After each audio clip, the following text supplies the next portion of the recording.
On a day of breaking news, a Collingwood fan stripped of his membership for racial vilification. Eugene Arocka out as Kangaroos chief executive, and Chris Judd backing Carlton coach Brett Ratten. Hello everyone, I'm Matt Thompson. Let's begin with the racial vilification story. A Magpies member targeting Gold Coast's Joel Wilkinson, who was the victim, of course, of an on-field incident last year, now copping it from over the fence. He complained, as did Dale Thomas. An investigation was launched, and the fan is banned indefinitely after conciliation talks.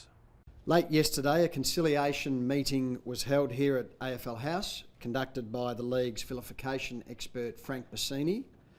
Joel Wilkinson joined part of that meeting by telephone, and Gary Pert also attended. The spectator participated in this process voluntarily. He heard about the hurt and effect of his comments, and comments such as these, particularly to Joel, but also to other players and spectators in the vicinity. He took responsibilities for his actions and apologised.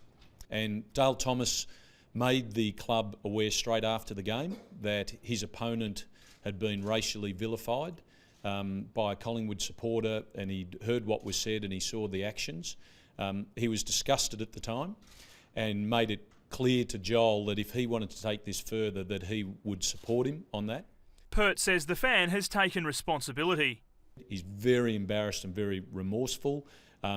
He's accepted an education program, and from our discussions yesterday, he's accepted that he now needs to play a role in talking to other people, and it's important that we get positives out of this. And sometimes you might look at it and you go, you've got crowds of 90,000 people, this is just one person. Well, a lot of this cultural change comes one person at a time.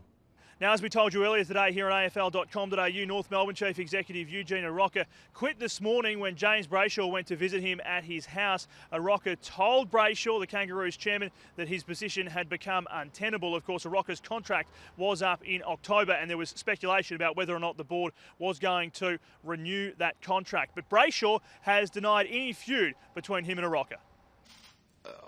I've always had, I think, a really good relationship with Eugene, as has the rest of the directors, or have the rest of the directors. There isn't a feud. There's never been a feud. That doesn't mean that we don't have robust debate and argument and discussion on issues to do with policy and strategy and the direction the footy club's headed. It would be negligent of me as the chairman and us as a board if we didn't have that sort of dialogue with the CEO. But this business of us having a rift or not getting on or whatever is an absolute nonsense. Brayshaw missed a TV production meeting to deal with the Kangas crisis, but he says he's going nowhere despite his busy schedule. So there's an enormous amount for us to achieve before we're, if you like, out of the woods. And, I'm here for the long haul. At Carlton, Chris Judd says players have to take responsibility themselves for the side's on-field woes, and suggestions linking Mick Malthouse to the club are nothing more than a beat-up. Absolutely.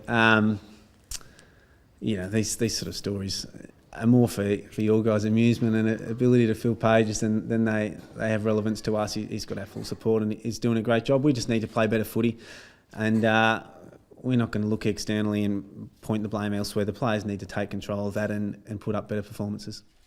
At the Cats, fresh from re-signing, Tom Hawkins is expected to return against the Blues, while veteran defender David Wojcinski is also a real chance to come straight back into the senior side from his VFL-level suspension and finally reach game 200.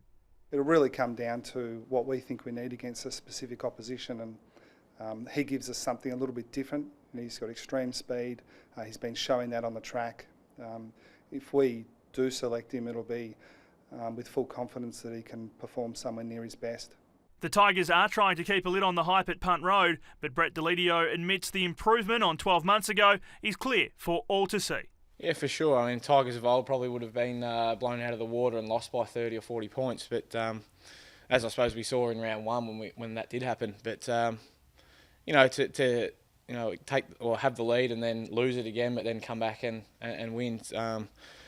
I think it's just credit to our belief and the eventual experience that we're getting out into all these young boys. So was exciting, but still plenty of room for improvement, which should never have really got back to that, I don't think. And just before we go, the GWS Giants have another Rising Star nomination. This time it's 19-year-old Dylan Shiel in the mix after his performance on the weekend. You can see more of his story here online. A very busy news day, of course, as stories break in the footy world. They break right here online at afl.com.au. We'll catch you soon.